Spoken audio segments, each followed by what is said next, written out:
Family. One Zimbabwe. It's Booster Shiny BRK boss. I want to ask them Jagawana Genga Pisa. Anyway, Genga. Anasi chaka bvunduka genga ndukurova redeem zvamanje mancha magito that's booster tipe chinonzi hardcore. Anyway, ndo mavhura tinoita WhatsApp nhasi tiri kugadzira hardcore redeem. Genga it's booster shiny. Pano mufana anonzi Dead Baka, I think maana message yakanyora pa.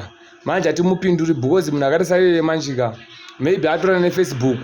Munhu akatarisa maybe asati atosvika 100 followers hapana zvinozikanwa handitina nguva yekupedza time ndichivhura zvinhu zvakaita izvozvo rekati mbokuvhura zviri kupisa nhasi aiwa genga tiri pa WhatsApp rekati mbona chii chiri kuitika haunzwi zvino musoro izvi rega ndowedzera volume tinzwa. I encourage my fellow students to enroll for Form 1. At this we have experienced teachers, so secure your place today. Yeah man, big up yourself wherever you are. Hoyo ngoma aiwa tisi kuzombera maweeks apa tripa Western Shine apa. Pa Western Shine apa tripo rikatimbovhura chii chiri kuitika apa. Aiwa tripo timu rangu. Yeah man. Hoyo ku BRK aiwa it's Summers. Ndo vanhu vanoziva maweeks ava. Havana guda varwadziwi. Rega ndichimbobva kuno kutione.